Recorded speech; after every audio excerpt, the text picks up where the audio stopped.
जनता के लिए बहुत अच्छी मैं आपको एक इन्फॉर्मेशन दे रहा हूँ। 99% लोगों को नहीं मालूम। ये ज़िम्मेदारी अस्पताल की है, जी। ये रिस्पॉन्सिबिलिटी है। इतने साल आपने नहीं किया, who is responsible? Ravindra ji, आपको आश्चर्य होगा, इतने साल से काम कर रहा हूँ मैं बीएमडब्ल्यू पे। दिल्ली में भी मैंने अपना प्रेजेंटेशन पीपीटी के थ्रू दिया था, बहुत बड़े लार्ज स्केल पे। मैंने वहाँ डिस्प्ले किया था कि इतने बड़े बड़े अस्पतालों की मेरे पास एनुअल रिपोर्ट की कॉपी है, ये कॉलम ब्लैंक है। मैं अगर रहता तो उनको पर्यावरण संरक्षण अधिनियम 1986 की धारा 17 के तहत failed to implement the environmental protection law सजा देता है। क्या हो अगर आप जिस अस्पताल में अपना इलाज कराने के लिए जाते हैं वहीं से आप अपने लिए बीमारियां भी लेके चले आएं? जी हाँ, आज हम बात करने वाले हैं हॉस्पिटल से रिलेटेड एनवायरनमेंट एक्ट के बारे में, हॉस्पिटल से रिलेटेड बहुत सारे ऐसे बिंदुओं के बारे में जो आपके जीवन और आपके स्वास्थ्य दोनों पे बहुत महत्वपूर्ण असर डालते हैं। क्या है वो विषय, इसके बारे में आज हमारे एक दर्शक का हम मैसेज आया है, उसको हम पढ़ना चाहेंगे। और उन्होंने कहा है कि बायोमेडिकल वेस्ट के बारे में हमें बताइए। और बायोमेडिकल वेस्ट मैनेजमेंट रूल 2016 साफ कहता है कि हर अस्पताल को अपने खतरनाक कचरे को सुरक्षित तरीके से संभालना और उसका डेटा सार्वजनिक करना जरूरी है। लेकिन सवाल ये है कि क्या हमारे शहर के अस्पताल इन नियमों का पालन कर रहे हैं? क्या जहरीला मेडिकल वेस्ट बिना ट्रीटमेंट के पर्यावरण में जा रहा है? और क्या इस सिस्टम की सबसे बड़ी और सबसे कमज़ोर कड़ी वो कर्मचारी है जो बिना सुरक्षा के इस कचरे को उठाकर ले जाते हैं? आज ये जो विषय है, इसको लेकर के हम जो जानकारी आपको दिला रहे हैं वो भी हम एक एक्सपर्ट के पास आए हैं जो इस क्षेत्र में काफ़ी अच्छा दखल रखते हैं। आपका नाम रमेश शर्मा है। आप एक वरिष्ठ पत्रकार होने के साथ साथ पर्यावरणविद भी हैं और साथ ही आरटीआई एक्टिविस्ट भी। आपके द्वारा बहुत सारे ऐसे जनहित याचिकाएं लगाई गई और बहुत सारे ऐसे एक्शन कराए गए हैं जिनसे कि आमजन को बड़ी राहत मिली है। तो रमेश जी, आपका बहुत बहुत स्वागत है।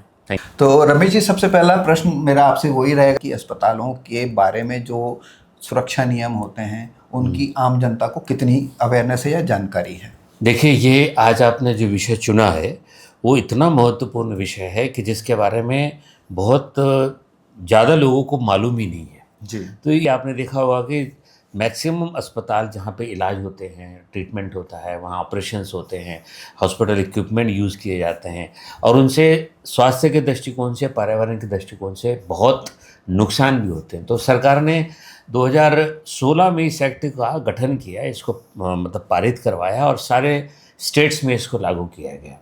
इस एक्ट में अब आप पूछेंगे ये एक्ट कहाँ कहाँ लागू होता है?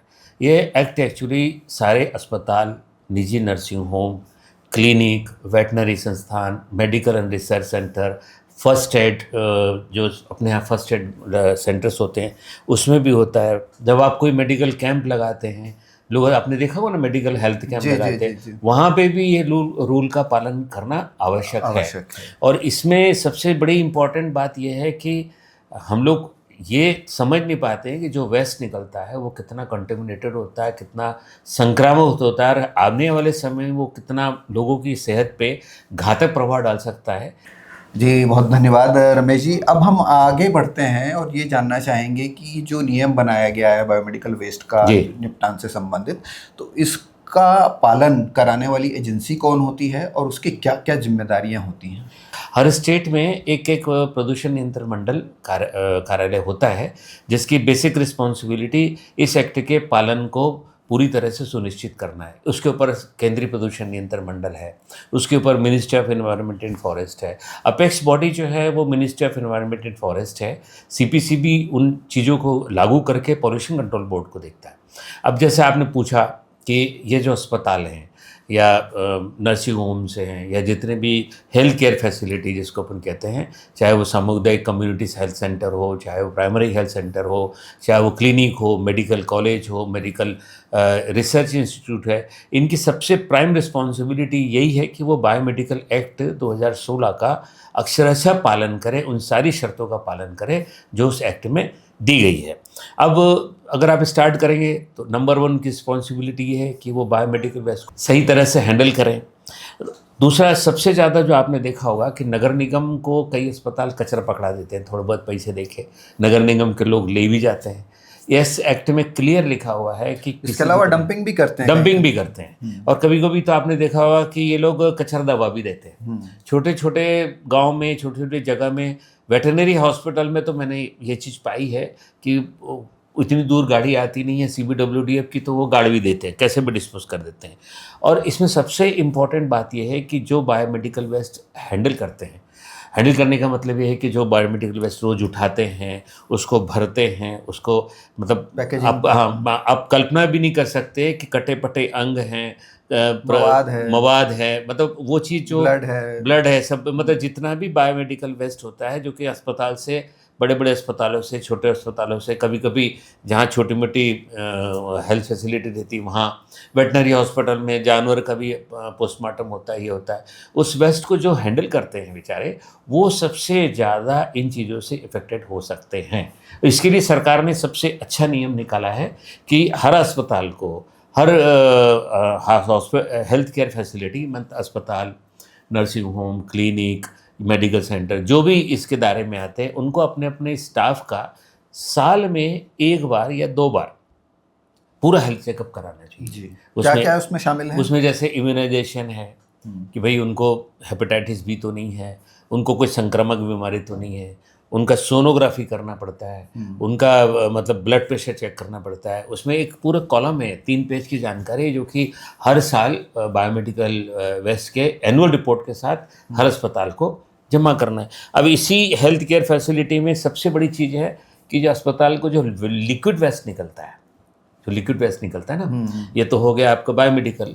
लिक्विड वेस्ट है, जैसे मरीजों का जो पानी है, गंदा पानी है, नहाने का पानी, इस लिक्विड वेस्ट को भी जब तक के ये लोग रिसाइकिल करके एफुलेंट ट्रीटमेंट प्लांट में कन्वर्ट नहीं करते, ये जिम्मेदारी अस्पताल की है, ये रिस्पॉन्सिबिलिटी है। और इसमें NGT का 593/2017 स्पष्ट निर्देश है कि किसी भी संस्था को, खासतौर से हॉस्पिटल को, वैसे सभी हैं लेकिन अपन we are talking about the hospital, तो इनको बगैर ETP इंस्टॉलेशन के परमिशन नहीं मिलती। ETP क्या होता है, थोड़ा दर्शकों को बताएं। ETP मतलब एक एफुलेंट ट्रीटमेंट प्लांट है। ये एक तरह से एक प्लांट होता है जिसमें केमिकल एक्शंस होती हैं, डिफरेंट केमिकल्स मिलाए जाते हैं, वो गंदे पानी को रिसाइकिल करके बाहर निकालता है, अच्छे पानी को दूसरे यूज़ में ला सकता है, और गंदगी को एक तरह से वो साफ़ कर देता है, और वो मैंडेटरी है। कभी कभी क्या होता है, जो ETP नहीं लगाता है जी, वो क्या करता है, जो पानी आ रहा है सीधा बहाया। ETP किस लेवल के अस्पतालों के लिए? सभी कम से कम ETP वैसे तो सभी जगह मैंडेटरी है, पर 20 बेड से ऊपर तो मैंडेटरी है। 20 बेड, 30 बेड, और फिर 100, 500, वो तो सभी जगह है। लेकिन ETP तो वैसे देखा जाए तो हर जगह जरूरी है। हाँ, कंटेमिनेटेड पानी आ रहा है, प्रदूषित पानी आ रहा है, चाहे वो वर्कशॉप क्यों ना हो। हॉस्पिटल्स इसमें भी मैंडेटरी है। क्या होता है, जब कोई हॉस्पिटल अप्लाई करता है कि मुझे अथराइजेशन चाहिए, मैं इतने बेड का हॉस्पिटल ला रहा हूँ, उसमें एक SOP है, स्टैंडर्ड ऑपरेटिंग प्रोसीजर, उसमें अधिकारी जाता है, एक एक चीज़ चेक करता है, तो उसमें ETP अगर नहीं है तो उसको परमिशन नहीं मिल सकती। बायोमेडिकल वेस्ट की परमिशन, पूरा अरेंजमेंट है कि नहीं, उसका सेग्रीगेशन कैसे हो रहा है, सबका अरेंजमेंट होना, उसके बाद ही उसकी परमिशन होती है जी। तो जैसा आपने बताया है कि ये ETP लगाना अनिवार्य है, तो आप चूँकि लगातार सक्रिय रहते हैं और RTI के जरिए सूचनाएं निकालते हैं, तो क्या कभी आपने इस दिशा में प्रयास किया कि कितने अस्पतालों में ETP कार्यरत हैं और कितने? मैं पिछले 10-15 साल से तो कर रहा हूँ। अभी पीछे ना जाके, मैं अगर आपकी अभी 2-3 साल पहले की बात करें तो मैंने Madhya Pradesh pollution control board, Chhattisgarh pollution control board, अभी मेरे पास RTI में जवाब भी है, मैंने उनसे सिर्फ ये पूछा, ETP इंस्टॉलेशन के बाद वाटर एनालिसिस रिपोर्ट की कॉपी दें। होता क्या है, ETP लगने के बाद वो चल रहा है कि नहीं, इसकी पुष्टि कैसे होगी जी, कि भाई आप गए और उन्होंने अस्पताल में ETP लगा दिया, डब्बा जैसा, यूज़ ही नहीं कर रहा है, क्योंकि उस पर नुकसान है, बिजली लगेगी, पानी लगेगी, लफड़ा है, तो मैन पावर भी लगेगा, और उसको रात भर बैठना पड़ता है, ETP हो या STP हो। तो ये क्या करते हैं, दिखा देते हैं कि हाँ साहब लग गया, और उसके बाद चलो। अब कायदे से तो मद्रास हाई कोर्ट का 2022-23 में एक निर्णय है, फैसला है सुप्रीम कोर्ट के फॉलोअप में, जो तमिलनाडु में डॉक्टर जयंती नटराजन ने लगाया था, तो उसमें कोर्ट ने स्पष्ट आदेश दिया है कि पॉल्यूशन कंट्रोल बोर्ड को, CPCB को हर 2 महीने में एक सरप्राइज चेक हॉस्पिटल करना चाहिए कि whether they are functioning as per the norms. लेकिन जो मैंने RTA लगाई है, रविंद्र जी मेरे को बताते हुए थोड़ा सा अफसोस भी होता है, जब RTA लगाओ तो ये बोलते हैं कि जानकारी निरंक, मतलब कोई वाटर एनालिसिस जानकारी उपलब्ध नहीं है। उपलब्ध नहीं है। अभी मेरे पास कागज़ पड़े, मैं आपको देता हूँ। रिसेंटली मार्च में मैंने पूरे छत्तीसगढ़, फरवरी में RTA लगाई थी छत्तीसगढ़ में कि भाई ETP मॉनिटरिंग रिपोर्ट की कॉपी दीजिए, तो उन्होंने कहा नहीं साहब हम तो लेते ही नहीं। दैट इज़ क्लियर का वायलेशन, जो आपने प्रेजेंट ग्राउंड लेवल की बात कही। ETP मैंडेटरी है, इस बात की उनको कल्पना नहीं है कि अगर वो ETP यूज़ नहीं कर रहे हैं और दूषित पानी वाटर सोर्सेस में डाल रहे हैं, वाटर बॉडीज में डाल रहे हैं, इसका आने वाले समय में कितना ज़्यादा असर पड़ेगा। जैसे जब मैंने NGT में केस लगाया था, तो वो अपना पानी नाली से होते होते होते होते वाटर बॉडीज में, तालाब है, पोखर है, नदी है, उसमें चले जाता था।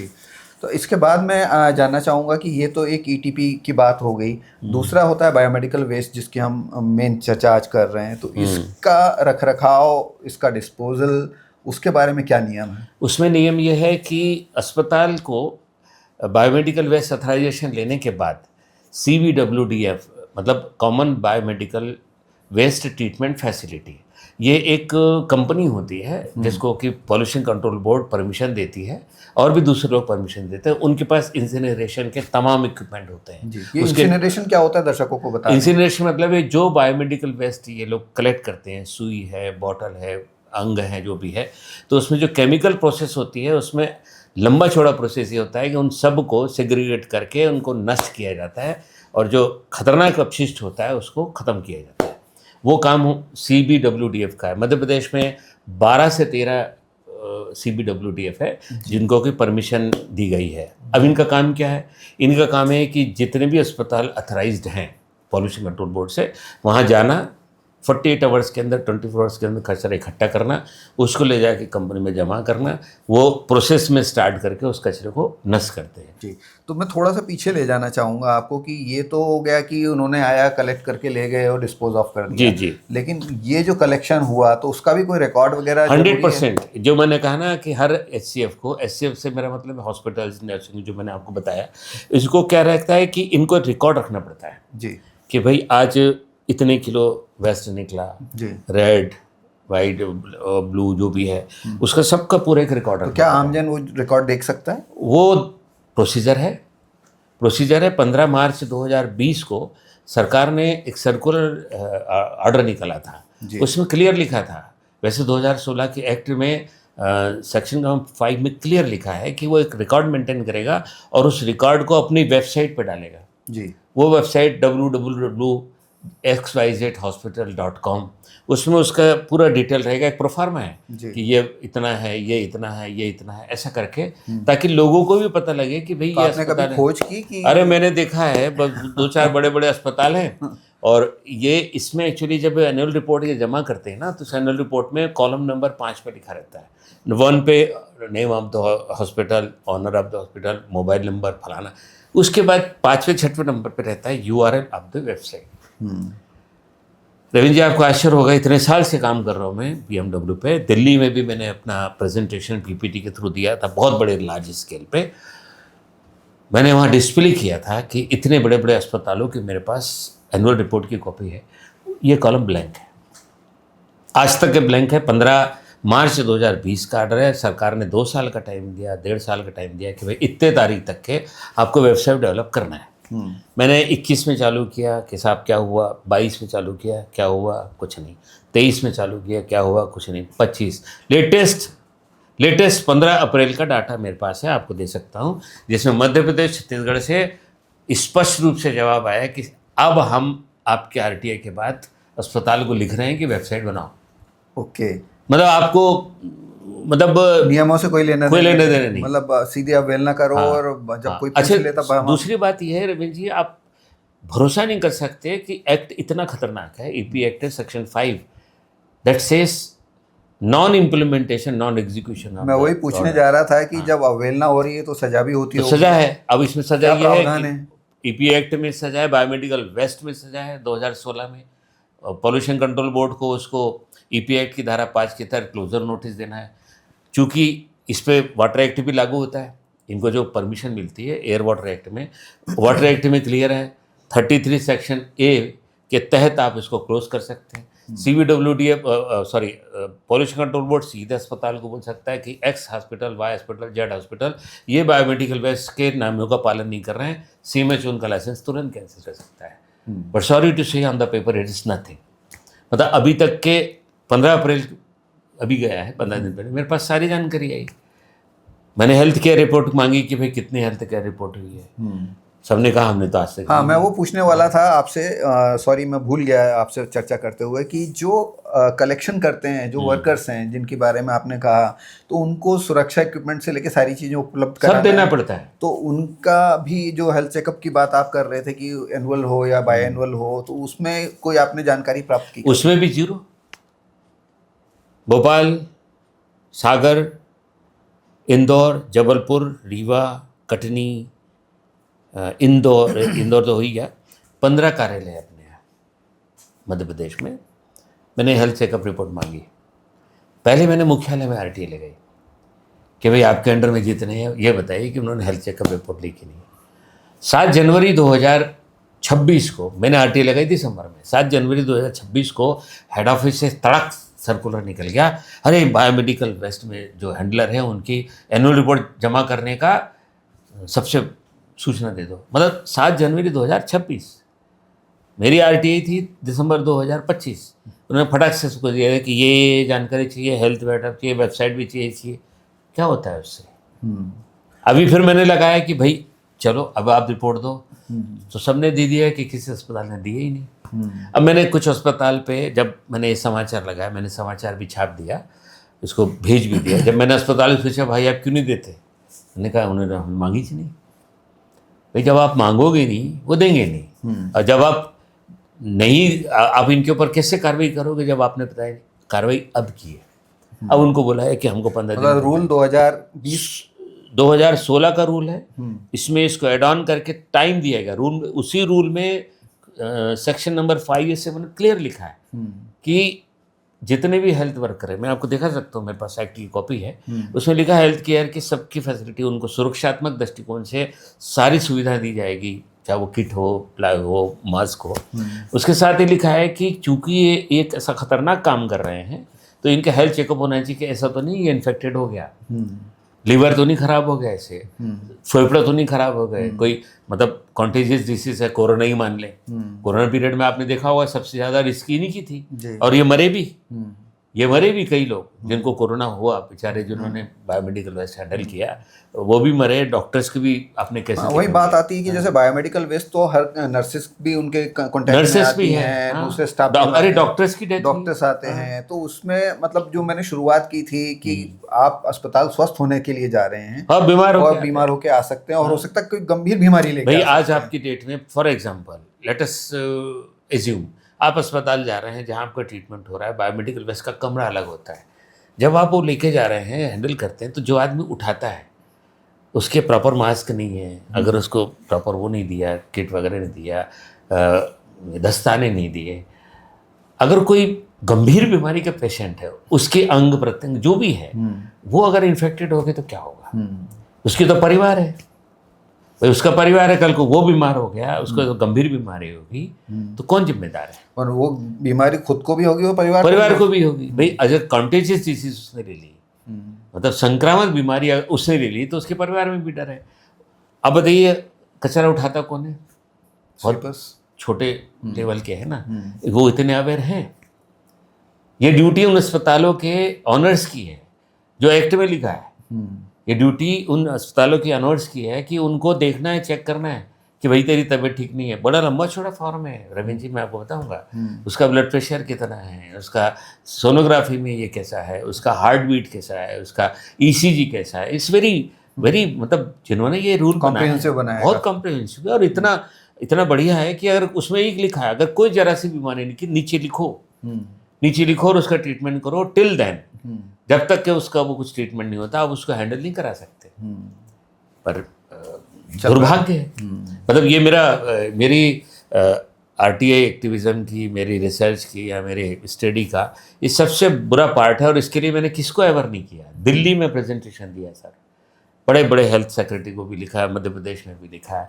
बस वो ये है कि यहाँ सब आदेश टॉप लेवल से जारी हो जाता है, ग्राउंड लेवल पे नहीं होता ना भाई। जब तक कि आप किसी 2016 से हम 2026 में आ 26 गए 10 साल हो गए। 10 साल में अब अगर आप 2026 में ये बोले कि अब हम चिट्ठी लिख रहे हैं कि आप हेल्थ चेकअप रिपोर्ट भेजो, इतने साल आपने नहीं किया, हु इज रिस्पॉन्सिबल?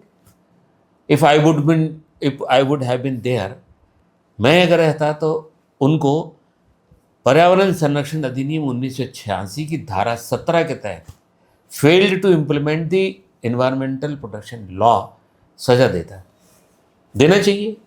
जो अधिकारी क्लास 2 क्लास 1 है, इसको इतनी तनख्वाह मिल रही है, अगर वो पर्यावरण नियमों को लागू नहीं करवा पाया, वो असफल होता है, तो उसके ऊपर कार्रवाई कौन करेगा? बिल्कुल भाई 15 में आप उनके खिलाफ कार्रवाई करो जो कि पर्यावरण नियमों का पालन नहीं कर रहे हैं, 17 में आप उनके ऊपर कार्रवाई करो जो कि पर्यावरण नियमों को पालन करवाने में असफल हैं। ये असफलता ही है जी। कि आप अब लिख रहे हो कि साहब वेबसाइट बनाई कि नहीं बनाई तो बनाओ। अरे सीधा नोटिस दो ना, मगर आप समझते हैं आगे। रमेश जी, आपने बहुत इन डेप्थ हमारे जानकारी हमारे दर्शकों को दे दी। इतने बारीक कानूनों के बारे में आपने बताया कि कौन कौन जिम्मेदार है, कैसे इम्प्लीमेंटेशन होना है, क्या कुछ हो सकता है, क्या नहीं हो सकता, सब आपने बताया। अब मैं चलते चलते आपसे जानना चाहूँगा कि बतौर एक पर्यावरण विशेषज्ञ, बतौर एक आरटीआई एक्टिविस्ट और बतौर एक पत्रकार, आप सरकार को क्या सुझाव देना चाहेंगे ताकि जो नियम 2016 में बना हुआ है और हम 2026 में बैठे हैं, उसका इम्प्लीमेंटेशन नहीं हो पा रहा है, तो क्या होना चाहिए? मैं तो 1.5 दशक से सरकार को सुझाव दे रहा हूँ, इस राज्य स्तर पे दे रहा हूँ। मैंने राजस्थान पे भी काम किया है, मध्य प्रदेश में काम किया, छत्तीसगढ़ में काम किया, दिल्ली में, मुंबई में, सब जगह मैं ये अपने प्रेजेंटेशन, अपने पेपर्स वगैरह देता हूँ, उनको सलाह देता हूँ कि कम से कम सभी संबंधित कार्यालयों को एक्ट के पालन करने के स्पष्ट निर्देश दिए जाएं। और मुझे बताते हुए बड़ा अफसोस भी होता है कि आम आदमी को भी नहीं मालूम है। तो मेरा कहने मतलब है कि पॉल्यूशन कंट्रोल बोर्ड के मैनुअल में स्पष्ट लिखा है कि सरकार को जनता को भी जागरूक कराना चाहिए, पर्यावरण की जागरूकता को लेकर के इनको मतलब ट्रेनिंग देना है या कोई वर्कशॉप जाहिर करें। आपने सुना है कितने साल में कभी हुआ? और यहाँ तक कि डॉक्टर को भी मालूम। मैं जब छिंदवाड़ा में अपना प्रेजेंटेशन देने गया था तो आपको आश्चर्य होगा, एक आदमी जिसकी 40 साल पुरानी हॉस्पिटल है, वो आदमी पूछता है कि सर ये रूल कब आया?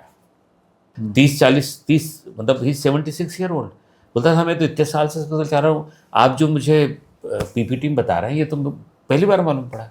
मेरे पास पर्यावरण एक्ट की कॉपी है, सुप्रीम कोर्ट का डिसीजन है, उसमें उन्होंने क्लियर कहा है कि दूरदर्शन, आकाशवाणी, जितने सरकारी माध्यम हैं उसमें पर्यावरण को लेकर के जागरूकता के कार्यक्रम प्रसारित किए जाए।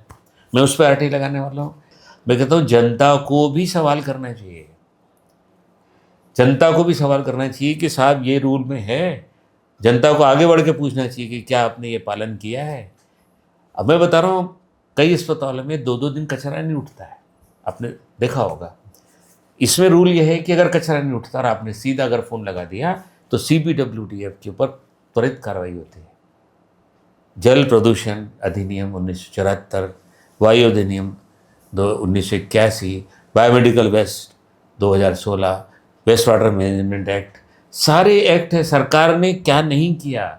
सरकार ने अपनी तरफ से पूरी कोशिश करी कि जनता के स्वास्थ्य पे कोई बुरा असर नहीं हो, पर हमारी सरकारी आपको क्या लगता है कि कार्रवाई और कठोर कार्रवाई की ज़रूरत है? कठोर कार्रवाई की ज़रूरत है। मतलब जब तक कोर्ट नहीं बोलता तब तक कोई कार्रवाई नहीं होती। जनता के लिए बहुत अच्छी मैं आपको एक इन्फॉर्मेशन दे रहा हूँ, 99% लोगों को नहीं मालूम।